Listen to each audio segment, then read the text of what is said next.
The Galactic Academy promised species-neutral evaluations, but when Commander Hayes paired Nova Cross with the apex predator Corin Dthrex, everyone saw a mismatch.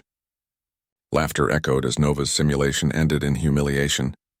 But 3 days later, a data crystal revealed her parents died in the Titan colony massacre, and Nova wasn't there to learn. She was there to destroy the Zentorans from within. The thing about meritocracies is how perfectly they mask their own hypocrisy. The Galactic Defense Academy built its reputation on performance metrics alone, a polished showcase of intergalactic excellence where your genome never mattered. Except, of course, it did. The whole system ran on it. Commander Hayes briefed the cadets that morning on the training simulation with the dry, rehearsed cadence of someone who'd given the same speech for decades. He called it a species-neutral evaluation of tactical reasoning, a test of pure skill. His tone, though, flat, almost bored, suggested he knew better. He'd seen this play out before, and the cadets, they were something to watch. The best the galaxy had to offer, or at least the best their bloodlines could produce. Kepler Station became this pressure cooker of evolutionary arrogance, a place where dynastic warriors and apex species clashed daily over who was more naturally gifted. You could practically smell the entitlement in the recycled air. The simulation itself was cleverly designed. Basic corridor breaches, hostage scenarios, standard engagement protocols. On the surface, it was routine. Beneath, it was a beautifully engineered trap for prejudice. The framework was built to look impartial, while quietly encouraging every cadet to rely on what they thought they already knew about themselves and about everyone else. Performance metrics weren't just scores here. They became social currency, ammunition in a silent war of status. A high mark didn't just mean you were competent. It meant your species was superior. A low one was a verdict on your entire genetic line. The hierarchy was unspoken but rigid, enforced not by rules but by collective judgment. And Hayes's closing remark, that this was just basic stuff, told you everything. It wasn't basic. It was a litmus test for bias, camouflaged as a simple exam. The academy wasn't just training soldiers. It was quietly documenting who they were when they thought no one was really watching. This mismatch between appearance and reality, that's where the real test began. The stage was set not for fairness, but for revelation. Nova Cross had perfected the art of not being seen. In a hall full of dynastic warriors and apex predators, her presence barely registered. She was a study in calculated normalcy. A human woman who defied galactic stereotypes by embracing the most unthreatening version of them all. While Xenians moved with 7 feet of coiled predatory grace and Valerian scions wore armor that cost more than some planets' annual budgets, Nova wore standard-issue fatigues and kept her brown hair in a regulation bun. She became a living exhibit in the Academy's gallery of misfits, not because she was strange, but because she wasn't strange enough. Her profile listed Harvest 7 as her home colony, an agricultural outpost known for prize-winning tubers and reliable soil. When cadets discovered she'd actually won an interplanetary essay contest on root vegetable cultivation, the mess hall practically vibrated with suppressed laughter. Her height, 5'4" in a world of giants, seemed like biological confirmation of inferiority. The contrast was almost theatrical. Corin Dthrex could loom over her without straightening his spine, his shadow swallowing hers whole. You could see the other cadets mentally categorizing her as the administrative error, someone who'd wandered into the wrong institution. The Academy's social machinery processed her instantly. Humans were already low on the unofficial species ranking, considered physically fragile and psychologically straightforward. Nova's farm girl persona reinforced every prejudice. They saw the underdog narrative they expected, small, outmatched, destined for failure. What they didn't see was the precision behind the performance. Her unremarkable appearance was a deliberate construction, a camouflage so effective it became a strategic asset. While others preened and postured, Nova observed. She took notes on tactics, on arrogance, on the specific ways each species underestimated their opponents. The room constantly projected its own expectations onto her. They saw fumbling where she practiced calculated hesitation, fear where she deployed tactical caution. Every glance, every whisper about her limited potential was another piece of data. Her apparent weakness was a lens through which she could study her opponents without distortion. They never bothered to mask their techniques around someone they considered harmless. What looked like disadvantage was actually perfect positioning. The Academy had spent centuries refining its biases, and Nova had simply learned to wear them as a disguise. Her ordinary exterior concealed 6 months of extraordinary preparation, every moment spent building a profile of enemy behavior, while they dismissed her as background noise. They were watching a performance. She was conducting reconnaissance. Commander Hayes called the pairing random. The registration system, he claimed, selected without bias. But when the screen flashed Nova Cross alongside Corin Dithrex of the Zenuran Apex cast, the room understood the truth. This was no algorithm. This was either institutional cruelty or a test designed to confirm what everyone already believed. The reaction was immediate and unsubtle. A low chuckle rippled through the observation deck, a sound that carried the weight of centuries of galactic social engineering. Corin didn't even try to hide his contempt. His lip curled in a sneer that was practically genetic. A Zenuran predator's reflexive dismissal of lesser prey. He looked at Nova the way one might examine an insect on the viewing port, something to be scraped off and forgotten. The physical contrast was jarring. He stood a full 2 feet taller, his frame built for exertion, his posture radiating dominance. She looked like she'd been placed there by mistake. The other cadets savored the spectacle. Here was the perfect confirmation of their world order. A human, soft and slow, matched against a literal apex predator bred for tactical superiority. The snickering wasn't just mean-spirited. It was communal, a binding ritual of shared superiority. They weren't just laughing at Nova. They were laughing at the very idea that she belonged in the same room, let alone the same simulation. This single pairing became a tiny, perfect model of the Academy's hidden curriculum. It wasn't about testing skill. It was about reinforcing hierarchy. The social pressure was a tangible force, pushing Corin toward performative brutality and Nova toward expected failure. You could see it in the way the Zenuran cadets nodded to Corin, a silent command to demonstrate their genetic right to rule. Corin sealed the narrative with a proclamation delivered to the entire chamber. He spoke of Zenuran combat philosophy, direct, overwhelming force, the triumph of superior biology. He stated that hesitation was a flaw in the code of evolution. It was a speech meant for the logs, for the instructors, for the history of his house. He was not talking to Nova. He was talking past her, using her as a prop in his own story. What no one saw was Nova's reaction. While Corin performed for the gallery, she was working. Her eyes tracked the way he moved, the set of his shoulders, the cadence of his speech. His arrogance was a data stream, and she was recording every bite. The humiliation wasn't a personal failure. It was operational camouflage.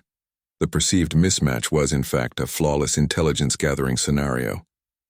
Corin, convinced of his superiority, would hold nothing back. He would showcase every tactical preference, every instinctual reaction, every weakness disguised as strength. He would perform a complete diagnostic of Zenuran combat doctrine for an audience of one. Her apparent subjugation was the perfect conditions for his unguarded display. The Academy thought it was staging a lesson on hierarchy. Nova was auditing a class on her enemy's psychology. Corin Dithrex entered the simulation not as a cadet being tested, but as a showcase model demonstrating his house's combat doctrine. The exercise was meant to evaluate tactical decision-making under pressure. He treated it as an advertisement. When the holographic barriers dissolved, he didn't assess the environment. He simply moved. His charge down the main corridor was a study in brutal economy. No wasted motion, no hesitation, just forward momentum that seemed to bend the simulation's geometry around him. His breathing remained even. His heart rate, monitored on the main display, didn't spike. He was performing, and he knew the cameras were watching. Meanwhile, Nova Cross presented a perfect counter-narrative. Where Corin flowed, she stumbled. Her boot caught on a simulated conduit seam. She fumbled with her interface panel, her fingers seemingly unsure on the tactile controls. The contrast was almost theatrical. He moved like a blade through water. She moved like someone who'd never seen a touchscreen before. Her expression, visible in a small feed, was a mask of flustered concentration. It was the exact picture of human fallibility the audience expected to see. They'd been conditioned to recognize it. His physiology was the star of the show. Enhanced musculature allowed him to vault barriers that would require others to find a workaround. His visual cortex processed threat signatures a full second faster than the Academy average. The biometric displays flickered with his elite readings. a real-time testament to Zenuran genetic superiority. He didn't just use his body. He weaponized the data it produced, letting every cadet in the gallery see the raw numbers of their own inferiority. His taunts, broadcast over the open comms, were not for Nova's benefit. They were for the spectators. He spoke of evolutionary destiny, of the inherent weaknesses of baseline species, of the clean logic of predator-to-prey relationships. Each word was calculated, a verbal flourish to accompany his physical display. He was building a brand in real time, and the brand was supremacy. The observation deck loved it. A roar of approval went up when he disarmed a holographic sentry with a dislocating twist of its arm, a move that was technically flawless and utterly unnecessary. They weren't applauding efficiency. They were applauding dominance. They saw the mismatch they had anticipated unfolding precisely according to script. It was a comforting narrative, a reinforcement of their place in the universe. Nova's struggles with her tactical interface became a secondary comedy show. She selected the wrong countermeasure protocol twice. She misjudged the recharge cycle on her stunner. Each error was a data point confirming the collective assumption about human cognitive limitations. Her failure wasn't just hers. It was a species-wide indictment, played out in real time for peer review. The simulation ceased to be an evaluation. It became theater, a play in one act about the natural order, with Corin as the triumphant lead and Nova as the comic relief. The lesson was not in tactics but in hierarchy. They were watching a victory parade before the war had even been declared. Corin's final time was 4 minutes, 37 seconds. 0 casualties. 0 protocol deviations. It was a perfect score. But more importantly, it was perfect propaganda. A clean, efficient, and utterly convincing argument for Zenuran exceptionalism. The data stream was a love letter to his bloodline. The Academy's instructors nodded, their biases confirmed. Their metrics had captured everything they valued, and nothing of what they'd missed. They saw the show. They never saw the rehearsal. The Academy didn't just record failure. It weaponized it. Nova's performance metrics appeared on the main display like an indictment. 7 minutes, 12 seconds. 3 tactical protocol violations. 2 failed countermeasures. The numbers glowed with the cold certainty of institutional judgment. It wasn't a score. It was ammunition. The result confirmed everything the room believed about human limitations. You could feel the collective sigh of satisfied prejudice. Heads nodded. A few Zenuran cadets exchanged smiles. The data didn't just measure Nova's performance. It validated an entire worldview. Her failure was a comfort to them. It proved their place in the hierarchy was natural, deserved. The laughter when Corin's perfect run flashed beside her dismal numbers wasn't just mockery. It was social reinforcement. The applause for his superiority created a wall of sound that isolated Nova more effectively than any force field. Cadets who might have offered sympathy instead looked away, not wanting their association with failure noted in anyone's memory. Her isolation was a public lesson in the cost of inadequacy. This display served a specific institutional purpose. The Academy wasn't just training soldiers. It was manufacturing consensus. Public humiliation reinforced the existing power structure by making example of those who didn't belong. It was a reminder that performance data wasn't just about skill. It was about your right to occupy space in the elite. The spectacle was a vaccine against ambition from the lower tiers. Performance data became social currency. Cadets discussed Nova's numbers in the halls, her mistakes becoming a shorthand for human fallibility. Her low score wasn't just a number. It was a token exchanged to reinforce group identity. Did you see the human's interface error? Became a greeting, a password into the inner circles of species-based cliques. The metrics were a language, and everyone was fluent in condescension. The humiliation wasn't merely professional. It was deeply personal in a way the Academy's culture encouraged. Her failure was broadcast, analyzed, and mocked. It wasn't enough to be inadequate. You had to be seen being inadequate. The system designed it that way. Your weaknesses weren't private. They were communal property, data points in the social ledger. The entire spectacle served to cement existing prejudices. Zenuran saw proof of their natural dominance. Valerians saw confirmation that technical roles required their finer motor skills. Even the lower-tier species used Nova's performance to feel marginally superior. The hierarchy needed someone at the bottom to give the structure meaning. Nova's public failure provided that foundation. What no one understood was that her apparent disaster advanced her actual objectives perfectly. The humiliation gave her exactly what she needed: complete strategic invisibility. While they laughed, she memorized patterns of behavior.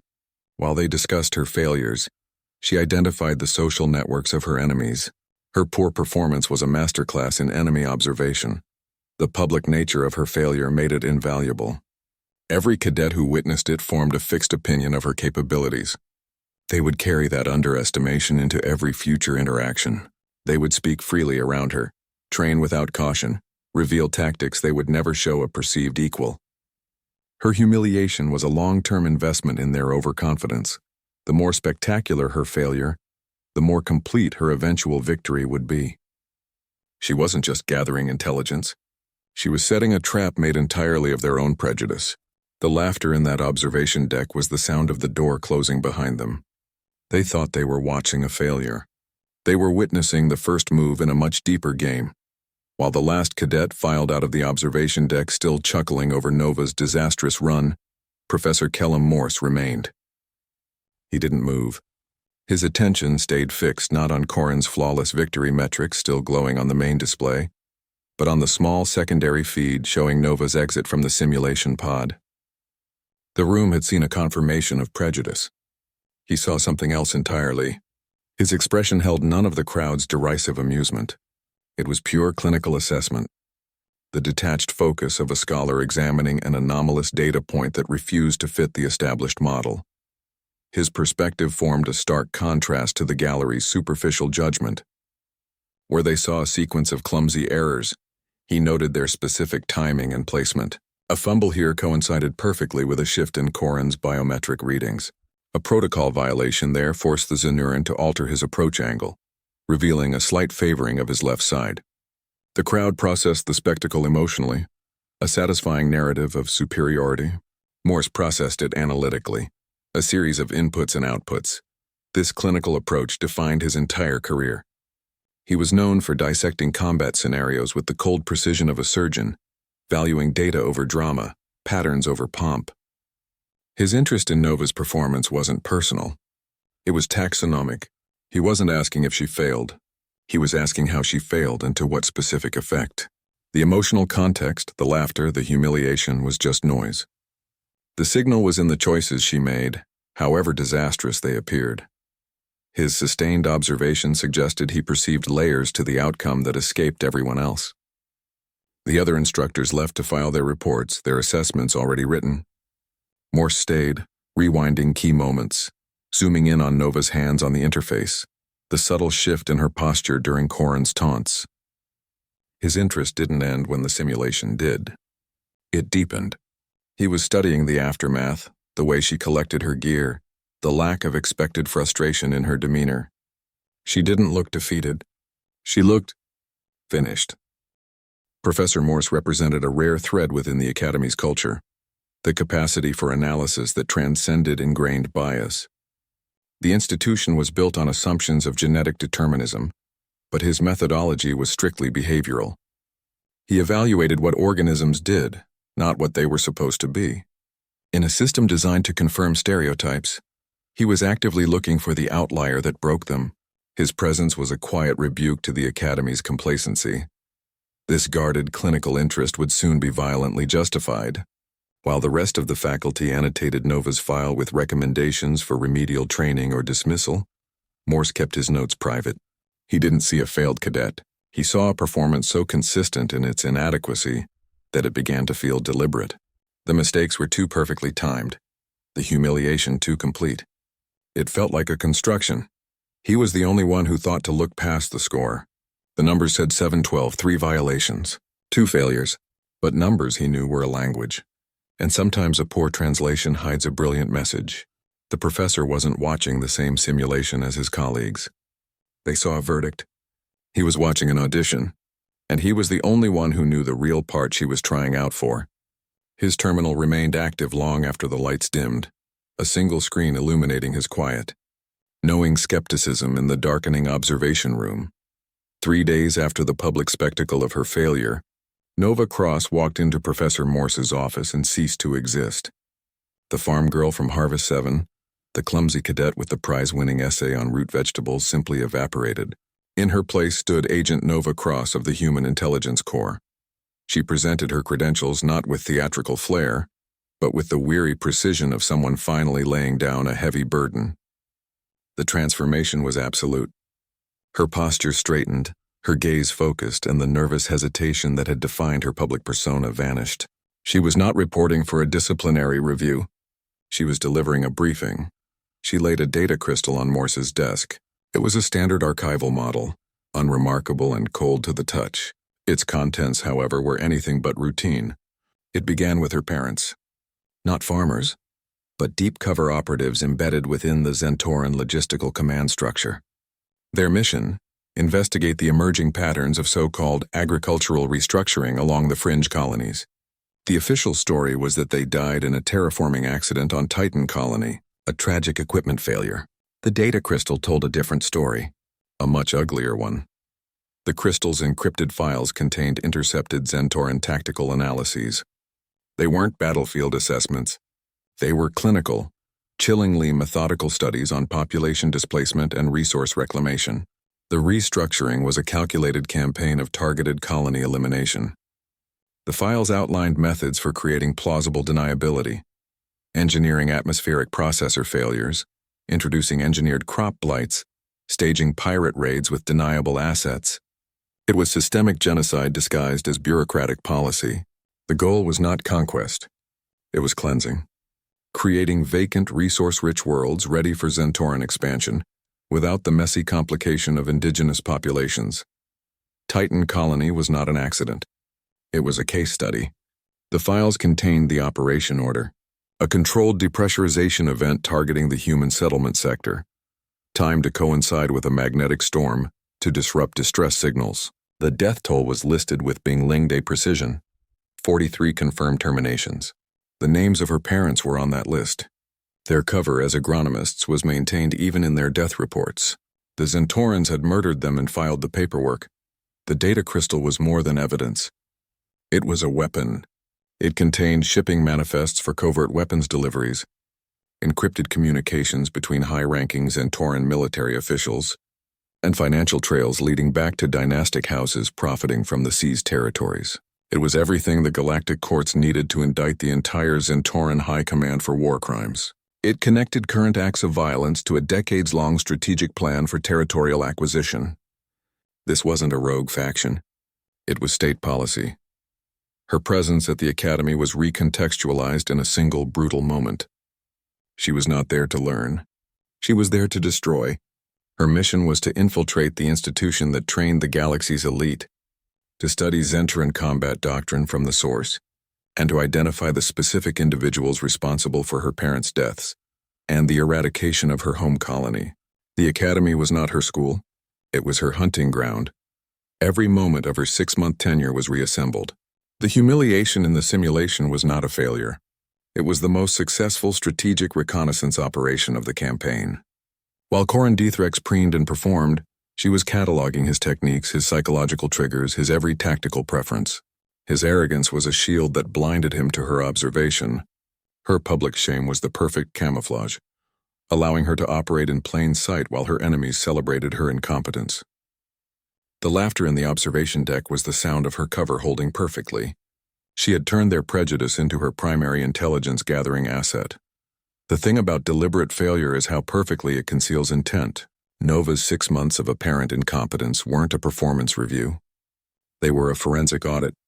Every clumsy stumble in the training ring, every fumbled interface protocol, every subpar test score served a precise strategic purpose.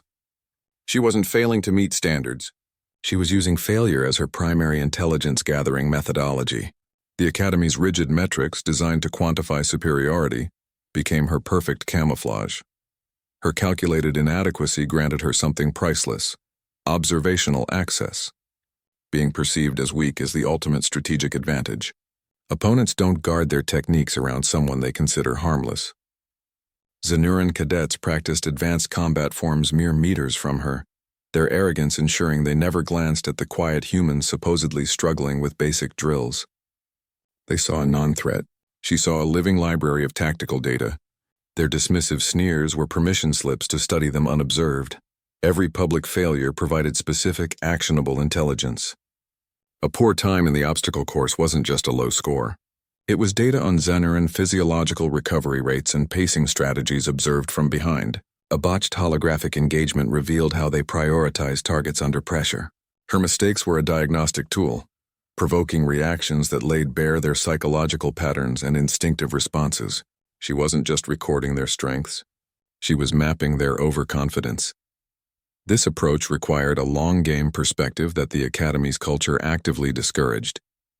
Their system was built for immediate glittering displays of prowess. Her strategy embraced short-term humiliation as the necessary cost of long-term advantage.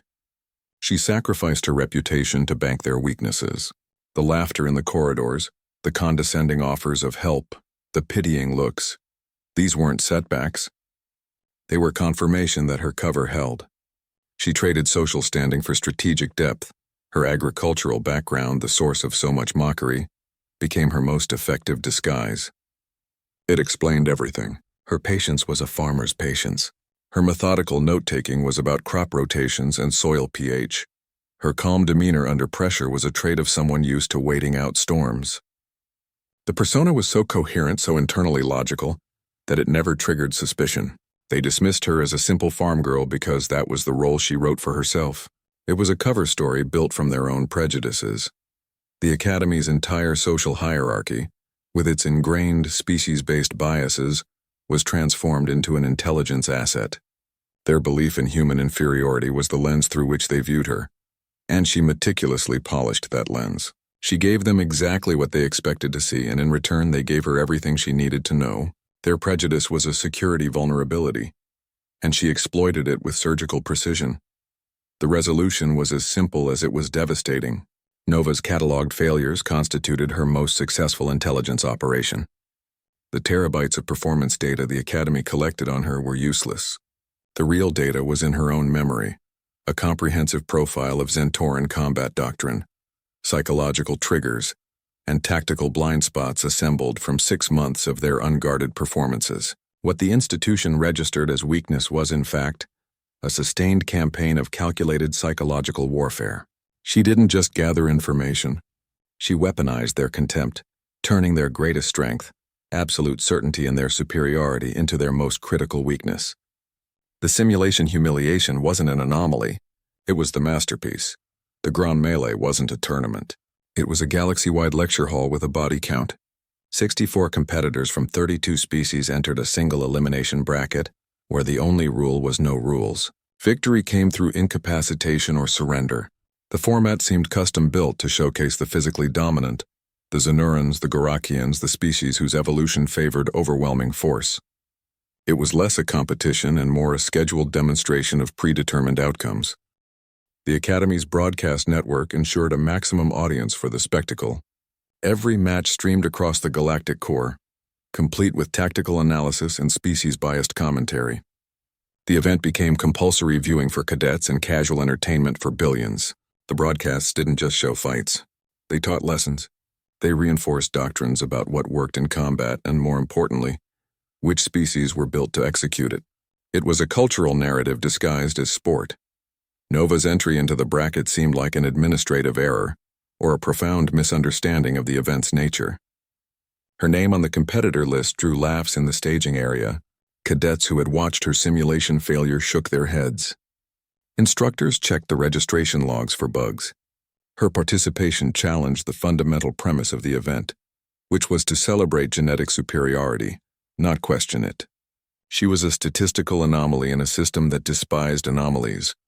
The tournament structure seemed designed to validate the Academy's core beliefs. Early rounds typically weeded out the technically skilled but physically inferior. Victory by surrender was rare. Most matches ended when one competitor could no longer continue. This favored immense endurance or the capacity to inflict damage quickly. It was a format that rewarded the attributes the Zenurans had spent centuries perfecting. Their champions typically advanced with brutal, efficient displays that looked less like combat and more like inevitability. Nova's presence in the bracket was a quiet act of subversion. While others saw an absurd mismatch, she saw a platform. The ground melee's very public, very brutal nature was its greatest weakness. The same broadcast that was meant to glorify the strong could also expose their flaws. The audience expecting a showcase of dominance would instead receive an education in underestimation. Her goal was not just to win, but to dismantle the narrative in front of its most devout believers. The spectacle served her strategic objectives with perfect efficiency. Every match would be a public dissection of a different combat philosophy. Every victory would be a data-driven refutation of a species' perceived invincibility. The audience was primed for her failure, which made their eventual shock a tactical asset. Their assumptions were the walls of her battlefield. She didn't need to break them. She just needed to show everyone the door. The ground melee became her chosen venue because it was the one place where no one would see her coming. They would be too busy watching for the show they expected. Her participation was the perfect gambit. It placed her at the center of the institution's most cherished ritual, armed with 6 months of intelligence they had willingly given her. She wasn't crashing their party. She was using their main stage to deliver a eulogy for their arrogance. The audience settled in for a predictable spectacle. They were about to witness a revolution. Nova's first match was not about winning. It was about redefining the terms of engagement. Her opponent was a Draxian berserker, a specimen of pure offensive capability whose entire combat philosophy could be summarized as forward momentum solves all problems. The Draxian didn't strategize. He accelerated. The crowd leaned in, anticipating the quick, brutal conclusion the bracket was designed to produce. This was the kind of mismatch they paid to see. Tension built not from uncertainty, but from the apparent certainty of the outcome. Nova's body language broadcast textbook fear. She backpedaled, her eyes wide, her movements a frantic defensive scramble. It was a perfect pantomime of prey confronting an unstoppable force. The Draxian accepted the narrative, charging with the gratified roar of a predator closing the distance. He expected to overwhelm her. She expected him to make exactly that mistake. Her victory arrived not with a clash of force, but with surgical precision. She didn't meet his charge. She redirected it. As he lunged, she pivoted, her hand striking not at armor or muscle, but at a specific cluster of nerves at the base of his cranial ridge. It was a technique so subtle it barely registered on the impact sensors. The effect, however, was immediate and total. The Draxian's forward momentum didn't just stop. His entire neurological system went offline. He collapsed without a sound, a mountain of dormant aggression. The arena monitors flashed incapacitated. The crowd fell silent. The approach exploited a deep disciplinary bias. The Draxian combat doctrine, like that of most physically dominant species, valued overwhelming power. They trained to counter strength with greater strength. They had no protocol for an attack that ignored kinetic force entirely. Nova didn't fight his power. She bypassed it. Her victory was a lesson in efficiency they had never been taught, because they never thought it necessary. Her second-round opponent presented a completely different problem. A Valoran telepath, a species whose entire advantage resided in reading an opponent's strategic intentions before they could be acted upon. Thera expected to swim in the currents of Nova's combat thoughts, to anticipate her moves by reading the mental blueprint. She was prepared for tactical formations, feints, counterstrikes. She was not prepared for root vegetables. Nova didn't try to block the telepathic intrusion. She weaponized it. She flooded the mental link with data, not combat data, agricultural data. Detailed, monotonous, utterly absorbing information about soil salinity tolerances for mutant tubers, the optimal lunar cycle for harvesting frost turnips, the pest resistance of the Harvest 7 prize-winning starch root. It was a torrent of agronomic specificity, delivered with the focused intensity of a master farmer defending her thesis. The Valiran's advantage became her vulnerability. Her telepathic senses, honed to filter strategic threats, were drowned in a tsunami of agrarian trivia. You could see the confusion on her face, the cognitive dissonance as her mind tried to process this bizarre, unsolicited lecture on crop rotation while her body was supposed to be fighting. She staggered, her concentration shattered.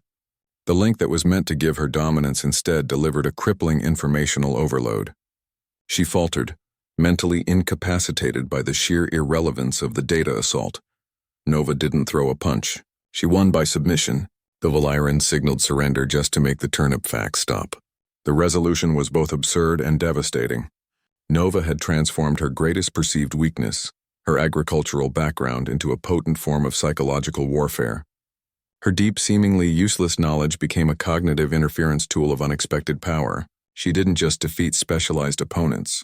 She turned their specializations against them, using their own expectations as the very weapon that defeated them.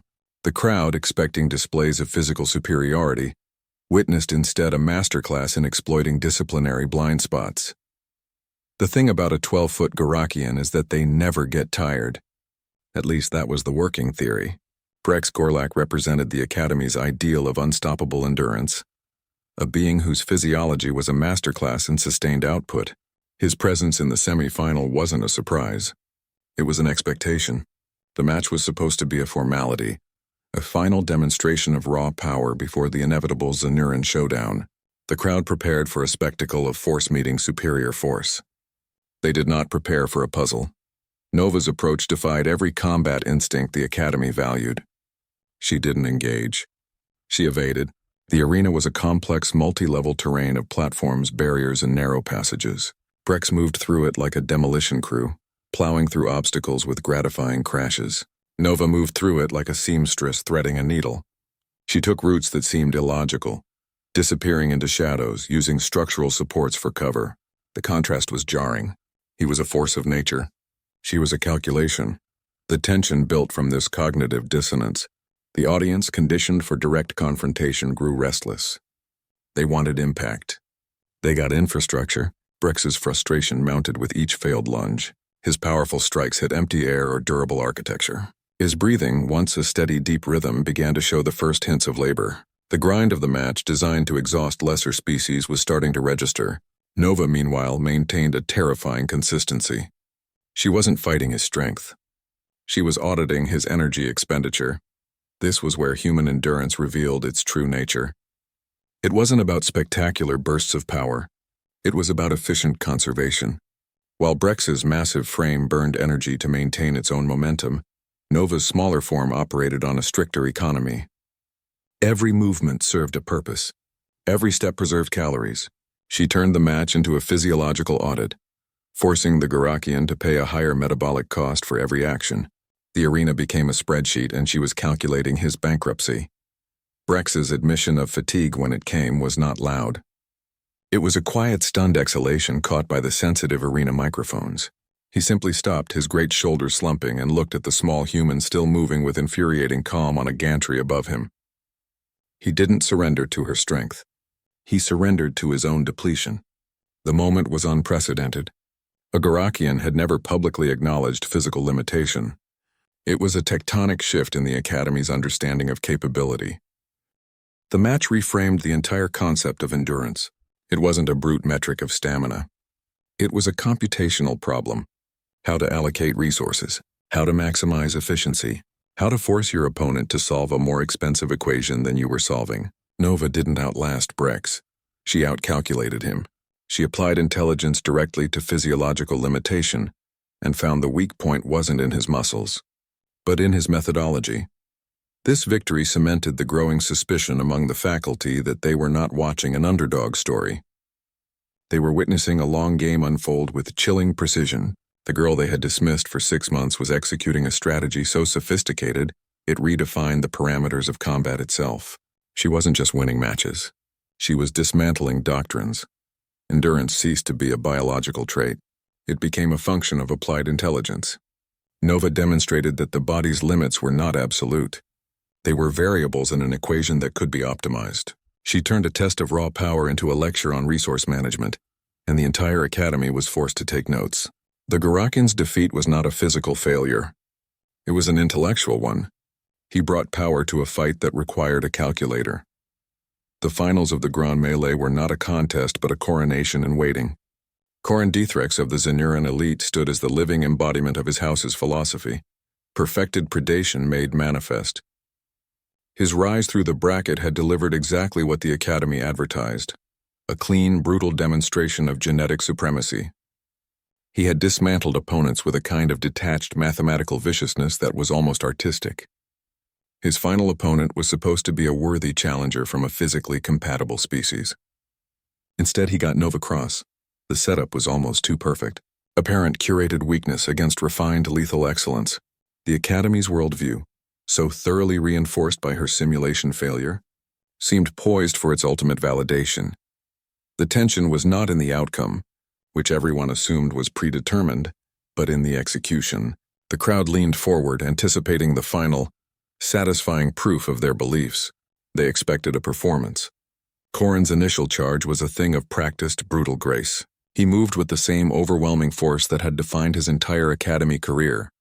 A predator closing on familiar, defenseless prey. His body was a weapon optimized for this exact moment. His expectations were a set of flawless, unexamined assumptions. He anticipated predictable resistance, a token defense that would make his victory look earned. He expected her to play her part in the story they had written for her 6 months ago. The matchup felt like destiny to everyone watching. It was the perfect bookend to her humiliation in the simulation pod. It confirmed the Academy's entire social and biological hierarchy in a single, public spectacle. The underdog had miraculously reached the finals only to be put in her rightful place by the natural order of things. Her presence wasn't a challenge to the system. It was a final ceremonial reinforcement of it. The entire institution, from the command staff to the first-year cadets watching the broadcast, saw the narrative they had been conditioned to believe playing out exactly as designed. The girl from the farm was back where she belonged, on the losing end of a Zenuran superiority. But something was different. The farm girl was gone. The nervous hesitation, the flustered expressions, the performative uncertainty, it had all evaporated. In its place stood a person of unnerving stillness and focus. The transformation was complete.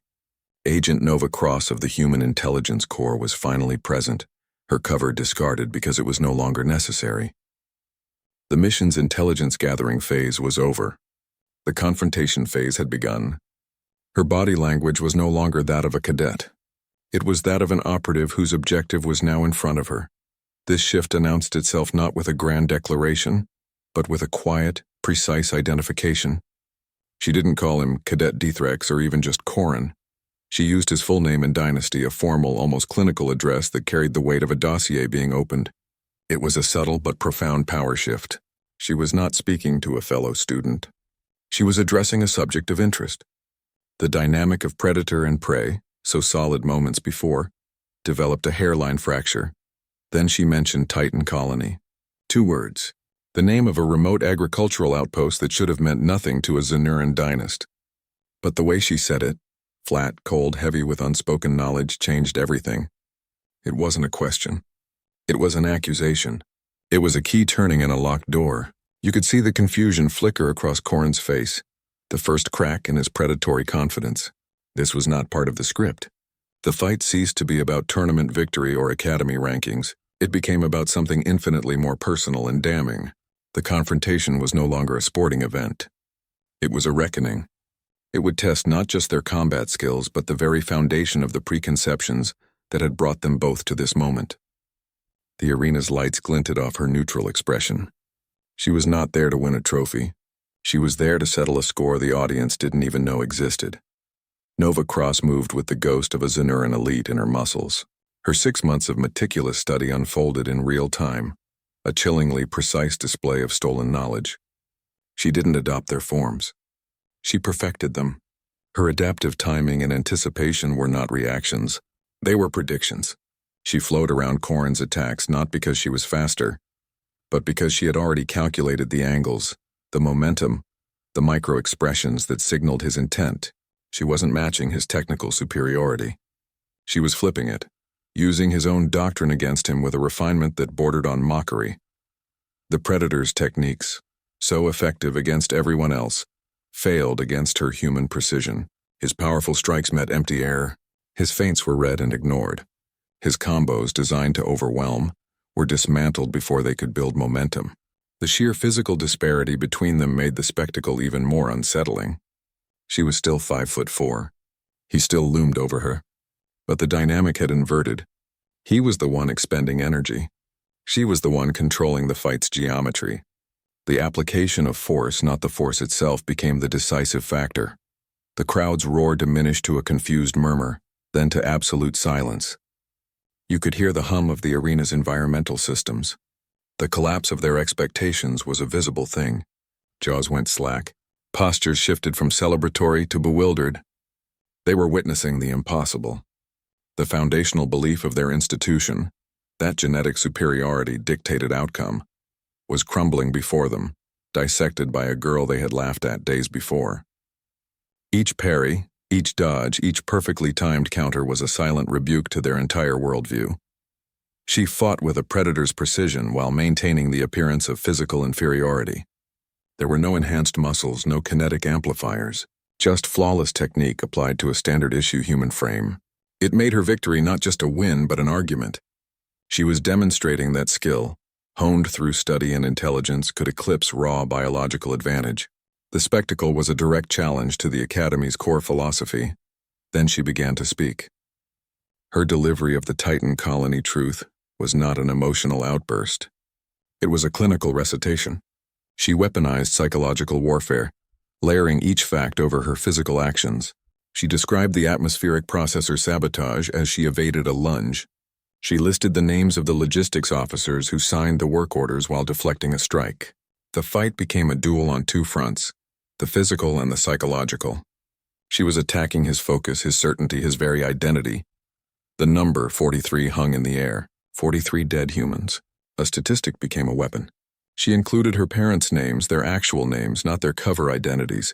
The genocide project was no longer an abstract political crime. It was a personal one. The exposure changed the fight's fundamental nature. It ceased to be a tournament final. It became a trial. Corin was no longer just a champion defending his title. He was a representative of a system being indicted live on the galactic broadcast. His attacks grew more desperate, less precise. He wasn't just fighting a cadet. He was fighting the truth. The resolution was a complete merger of technical and psychological dominance. A perfectly executed nerve strike that dropped Corin to one knee coincided with her final, quiet statement. The financial ledger reference that connected his own house to the project's funding. The match ended not with a knockout but with a silent, stunned submission. The intelligence operation that began with her humiliation in the simulation pod concluded in the most public arena imaginable. She had gathered the data privately. She delivered the verdict publicly. The fight was over. The real battle was just beginning. The first sound to break the arena's stunned silence wasn't cheering. It was the slow, deliberate clap of Professor Kellum Morse from the observation booth. It wasn't an applause of celebration. It was institutional recognition of catastrophic error. A single measured sound that acknowledged the Academy's entire framework for assessing potential had just been publicly dismantled. His clinical interest had finally paid off, and the dividend was the complete overhaul of centuries of flawed doctrine. The understanding of human capability required not just updating, but a total rewrite. Their models were obsolete. The tension now was intellectual. The simplistic stereotypes that had governed cadet evaluations for generations could no longer hold. The footage from the final match provided irrefutable, broadcast to the galaxy evidence that their assumptions were not just incomplete. They were dangerously wrong. The metrics they valued, raw strength, genetic markers, physiological peak output, were revealed as secondary considerations. The galaxy's greatest strategic mistake, it turned out, was a universal tendency to underestimate human adaptability. They had cataloged humans as a static species defined by their limitations. Nova proved they were defined by their capacity for change. Her performance was a masterclass in data-driven adaptation. She hadn't won through superior genetics. She had won through superior analysis. She treated each opponent not as a warrior to be overpowered, but as a system to be understood and exploited. Her 6 months of deliberate failure were not a period of learning. They were a period of data acquisition. She studied her enemies with the detached focus of a researcher, identifying patterns and weaknesses they themselves were blind to. Strategic deception, it turned out, was infinitely more effective than genetic superiority. The strongest fighter in the room was not the one with the most power, but the one who best understood how to neutralize everyone else's. This paradigm shift sent immediate ripples through the Academy's bureaucratic machinery. The standardized evaluation forms, with their heavy weighting on physiological benchmarks, suddenly looked embarrassingly naive.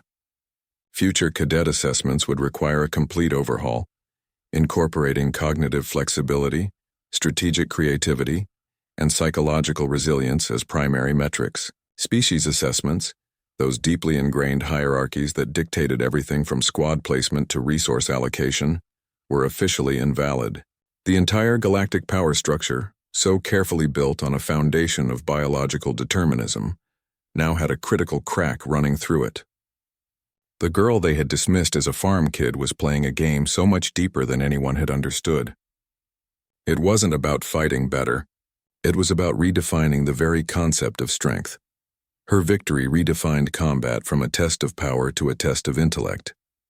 Strength was no longer measured in muscle density or kinetic force. It was measured in the ability to process information under pressure, to adapt tactics in real time, and to exploit an opponent's psychological and doctrinal blind spots. The most powerful weapon in the arena wasn't a charged plasma blade or enhanced physiology. It was a mind capable of treating conflict as a complex equation to be solved. Nova Cross hadn't just won a tournament. She had rendered the Academy's core curriculum irrelevant. The lesson wasn't in the victory itself, but in the method. The paradigm hadn't just shifted. It had been broken over her knee and repurposed. Nova Cross didn't just win the tournament. She negotiated its aftermath. Her single, non-negotiable demand to the Academy's stunned command council was the permanent, mandatory archival of the full event footage. This wasn't a request for personal glory. It was a meticulously calculated strategic move with multiple layered objectives. The humiliation she had endured was not to be buried in the records. It was to be institutionalized. The footage was entered into the Academy's core curriculum, a compulsory module for every incoming first-year cadet, regardless of species or specialization. The system that had weaponized her failure would now be forced to study it. This act of archival was a deliberate, world-spanning insertion of a humiliating lesson. It targeted the galaxy's predator species where it would hurt most, their institutional pride. The footage, with its stark documentation of Zenuran arrogance methodically dismantled, became a permanent feature of Orientation Week. Future generations of elite cadets, particularly the physically dominant, would be required to watch one of their own champions, the pinnacle of their genetic philosophy, be systematically taken apart by a human they had all been conditioned to see as inferior. It was a vaccine against overconfidence, administered at the very moment they were most susceptible to it. The pedagogical value of the archive extended far beyond the immediate tournament outcome. It wasn't a lesson about Nova Cross.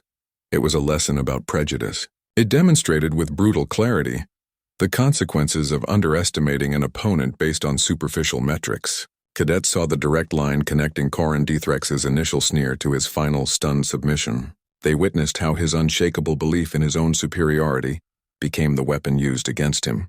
The footage guaranteed a lasting, galaxy-wide education in the cost of cognitive bias.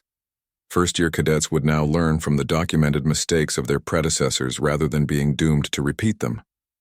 The archive served as a cautionary tale more effective than any lecture. It showed the entire life cycle of arrogance, from the initial mockery in the simulation pod to the silent, crushing defeat in the arena finals. It taught that the most dangerous opponent is not the one who looks strongest, but the one you refuse to see as a threat. This shifted the Academy's pedagogical approach from celebrating innate talent to scrutinizing strategic thinking.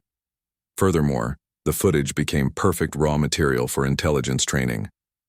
It was a masterclass in psychological profiling, tactical deception, and the weaponization of an opponent's expectations.